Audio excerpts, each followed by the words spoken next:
Well, good morning everyone and welcome back to Piccadilly. We are certainly living in some very extraordinary times at the moment, and I certainly don't remember the world being in such a state of crisis as it is now. But I'm not here to talk about that. I am here to talk about the layout, and well, I'd like to say things have gone quite well really, but unfortunately they haven't. You'll see in the video, it's the roof part.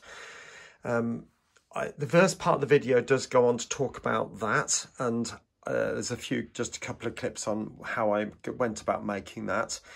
But the original plan for this part was to revamp this area here and push this back here to cover this section, build a glass roof, and then adjust the path so that it would actually go around the edge of this building. But also to build the roof that goes in along here, and that's where I went. So I made that, as you'll see, and then I started on the roof, and things went well first, and I was quite pleased with the way things were going, and then suddenly it all goes pear-shaped, as you will see in the video. I thought I'll leave it in because, you know, if you do things as well, and you might want to see how I go about doing it, I don't know. You might just want to watch it to have a good chuckle, because, you know, things don't always go brilliantly. When I first made this, it didn't all go absolutely perfectly. I perhaps didn't show you in those days, but, you know, you have to work out the best way of doing things and, you know, keep going until you get it right. That's the only way, isn't it? But I certainly had a good few attempts at getting that looking kind of decent. It's not perfect at the end, but you'll see it. The last shot is you'll see the roof in position, with a lot of work still needing to be done, but that's the way it is. So anyway, I'll cut straight to it, and I'll show you how I made that. I'll speak to you shortly. Welcome back. So you can see this is the tower building, and what I've done is I've literally just folded over some acetate and put these bracing pieces in, folded over at the sides and glued them in. From the back it does look a real sight, I have to say, but once it's up against the back seam it will look all right, it'll be absolutely fine. So that's the piece that goes over the top, like so, and if you get that nice and centered. And I'm having to sort of make up this top bit in here. I know there's a gap there at the moment, but I'll get that sorted. But I am having to make this up and work out what to do with it, because I really haven't got any images whatsoever of this top section. So it is a guess, but I will sort out something. And so if you're in the area and you know the building, you know, you'll just have to forgive me, I think, because I'm just going to have to guess what it's like. But what do I do next? There is you've got the top section building here, which will be just a piece of card. And then there's the roof to go over the top of that. So hopefully that makes that clear. And also the window frames as well. So they need to go on, which I'm going to use my old trick with sticky labels and black pen over the top of that, and then slice those up into little tiny strips and stick those on. So I think that will make sufficient window frames for this. Right, that's it. I thought I'd just show you before I did actually put it on the layout. So you can see there I've put a backing piece on there, and I just painted that with some of this. And again, I painted it quite streakily and patchily, so if you did see inside it wouldn't look the same. You might see some white glue in there, that hasn't dried yet, but then just used the acrylic paint as a little bit of a filler, I suppose, as well, just to sort of make it look as if the building goes on into the distance. Yeah, so hopefully that will look all right against the sky. But that's how I've done the top. And you've got that roof there, which has sort of got that upward pitch. I think that's right. But yeah, so, you know, it might not be 100% accurate, but that's about as I can do, as best I can do with the pictures I've got, which is a bit vague really, because it's not something I can get access to, but you know.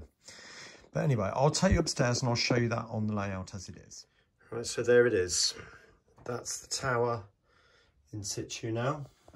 Taking you around the other side, hopefully you can see that. Shots from further back along the station, capturing the roof.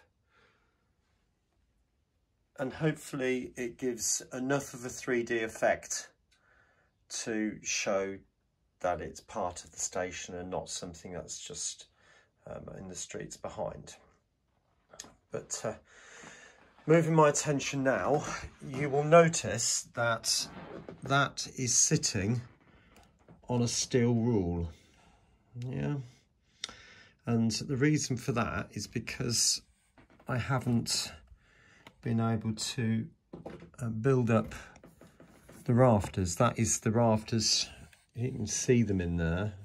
It's it is a bit of a difficult one to get in there to show you, but it's just the station canopy rafters in there. So I'm just going to put the ruler back in, so I can put that building back on like that, and that'll just sit there.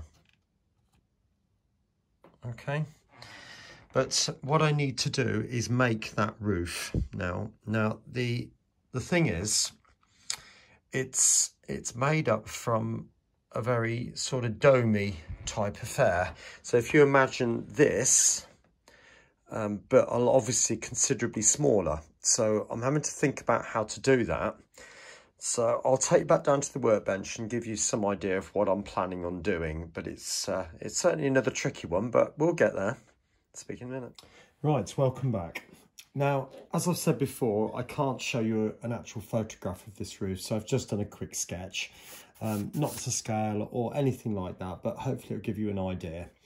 Now, like I said, we've got this sort of, I say domed roof, but it's not. It's every section is sort of curved like that, as you can appreciate, and then you've got a more flat roof comes sweeping in and in a big curve. It's quite a fancy design. I love it, but making it as a model is quite a complex challenge to actually get all these sections to be correct and right. So I've been thinking for a few days, how do I go about doing this? And I decided actually one of the best things to use would be tracing paper, but to get it to sit flat, well, in the correct shape anyway, would be of a challenge. Then I saw these bottles. Now, I've left the label on. I drink tons of this stuff, you know, just loads of other brands are around, as you can appreciate, but this is what they look like without the label on.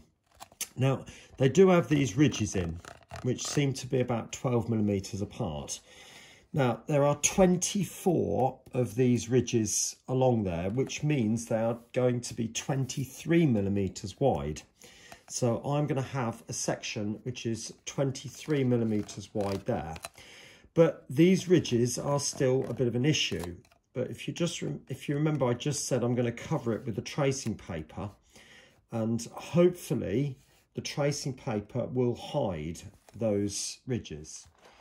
Well, there it is. It's not perfect. You can see the ridges through it, and it would be better if I could find a bottle that hasn't got ridges. I'll have a look and see what I can find, but otherwise I'll just go with it and maybe even put 2 layers of tracing paper on. That might solve the problem.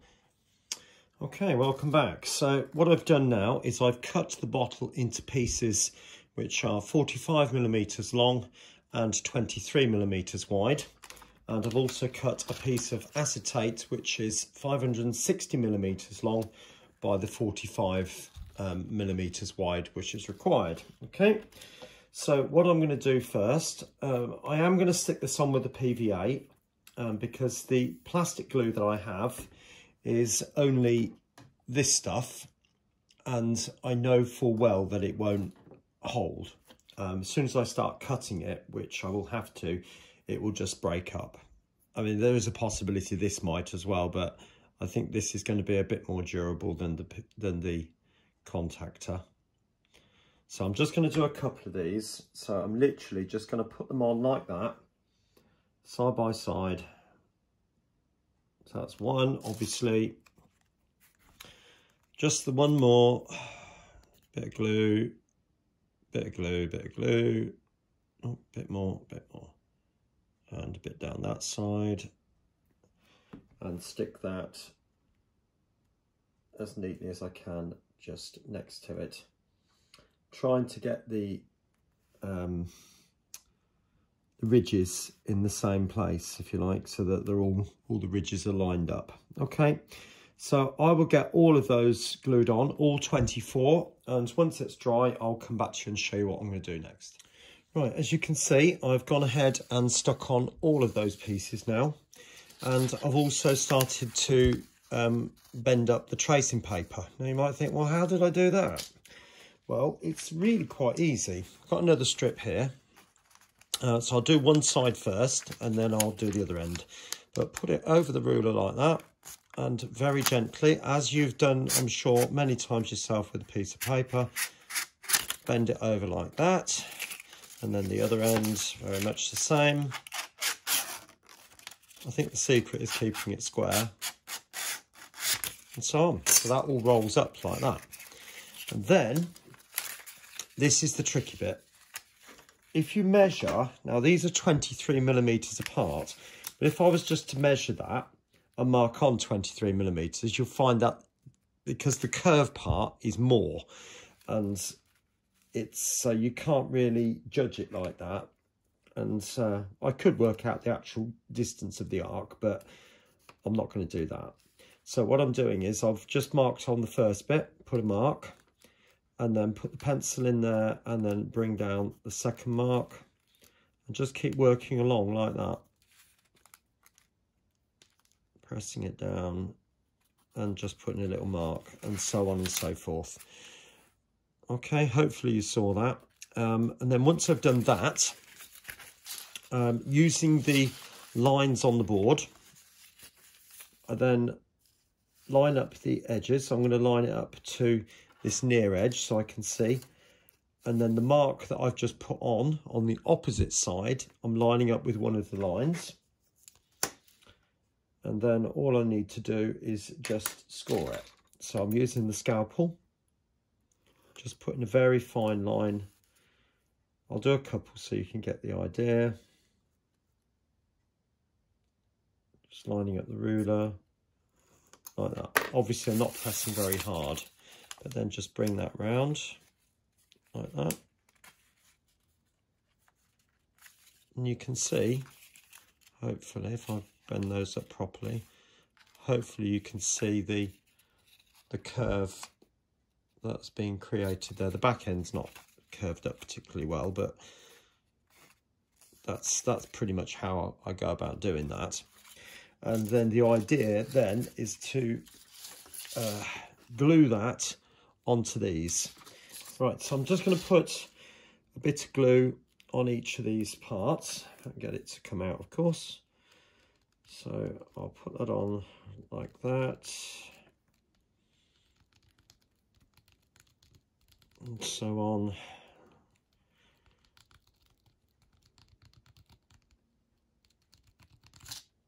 I'm not going to do it all, but then I'm just going to use the brush to work that in. Make sure that it's all covered. Like so. Like that. Of course it's all repelling, and it's because it's plastic, isn't it? But I think the tracing paper will be all right. Okay, so putting that over the top like that, and then I'm just going to rub some more glue on the top. Put a bit more on.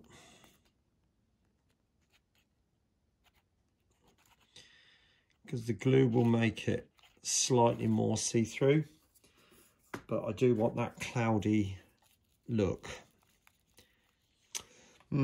Yes, well, that was a complete disaster. As soon as I put the glue on,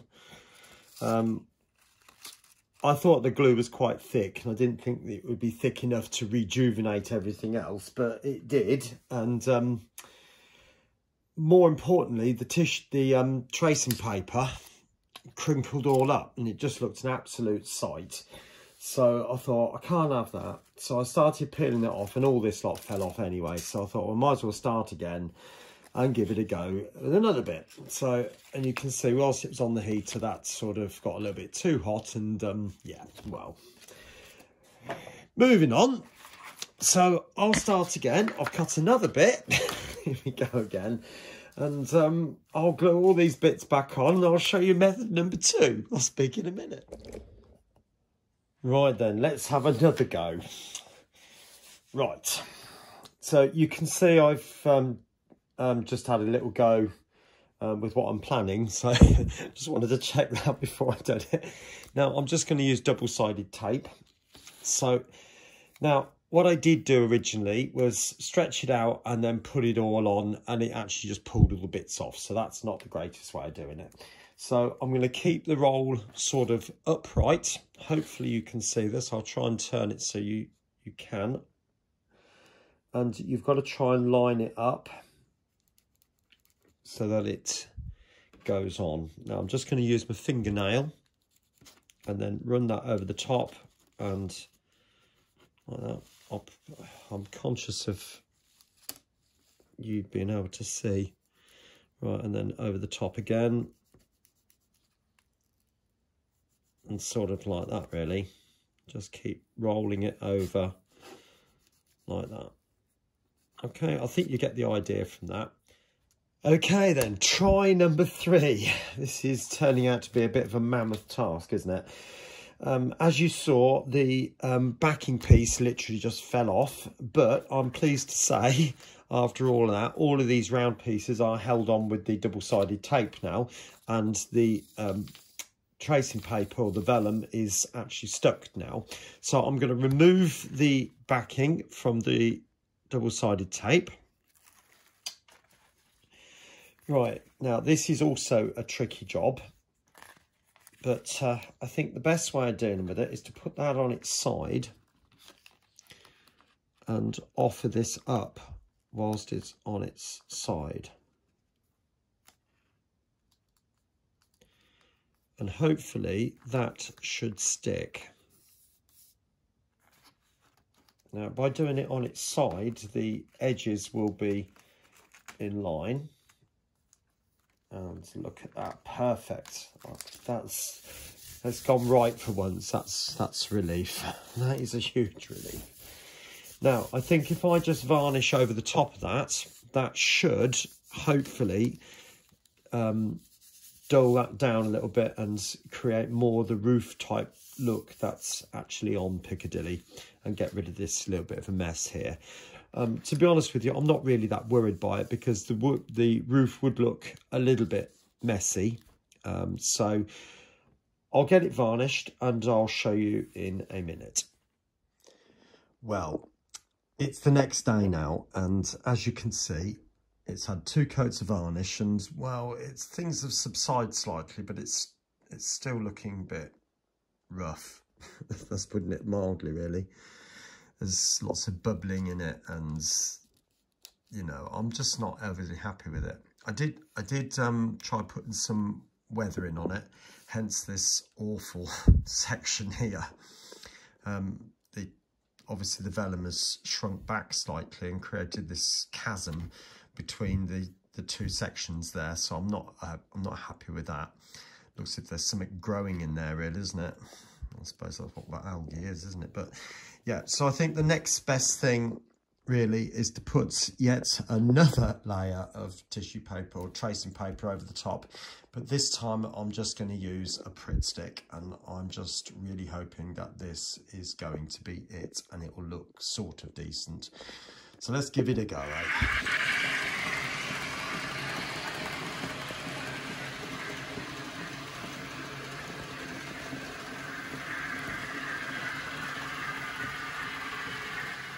Right, here we go. I'm using some of this. This one does go on blue, if you're familiar with it, but it will dry clear. Obviously, that would just be a complete disaster, wouldn't it? Just sum the whole thing up, this would, if this stayed blue. But I've used it quite a lot now, and it's starting to clear up already, look. So I'm putting on quite a bit so I get a decent bond. And let's just hope this sorts it. In fact, I'll do that in a minute. Beauty of this stuff is the fact that I can put it on straight and it will slip for a short time. So hopefully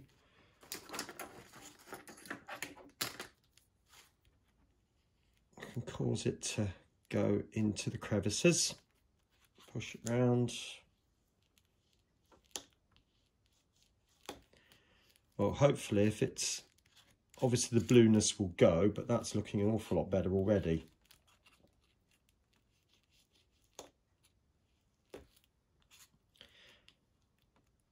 Well, I won't bore you too much with watching me do all this. I'll cut the video in a minute. Yeah, it seems to be going on quite well, which I'm kind of relieved that, really. It's been a bit of a, well, fill in your own word here, I think. Yeah, that certainly does feel a lot more secure and look a lot better. I'm happier with that because, like I said, the roof wouldn't be, it would have that worn look, and I'm quite happy with that. And I think if I just run a wash of green in there, no, actually I won't, because that's when everything will cockle up. So I think I might just leave it as it is, to be frank. Yeah, I'll leave it as it is. I'll get this side done, and then it's a case of cutting out the curve. But how much of this video I keep going with, I don't know. I'll have a think about it. It depends how long it gets. All right, I'll speak to you in a minute. Right, well, there it is, sort of kind of in position. Still needs a lot of work. It's sagging in places, particularly here. Obviously where the beams are not, really. That's where it's sagging, and there needs to be some side supports. But I need to rebuild this area here. Like I said, with this section, there needs to be a glass canopy going over the top to here, which extends right out to this bit. This will clearly need to go that way a little bit more. And you can also see I've now drawn the line on for the curved part of the roof. That side of it is a solid section, more corrugated like this is, that type of thing. But I think, to be honest with you, I'm going to cut my losses in this video. I've kind of had enough of this roof. It's starting to look a lot better now, but I'm still quite nervous of it, really. If I can be nervous of a piece of card and plastic, hey. But that's the way it is. Anyway, I'm going to leave the video there. Have a good week. I hope you stay virus free, or at least stay safe anyway. So take care. Bye-bye for now.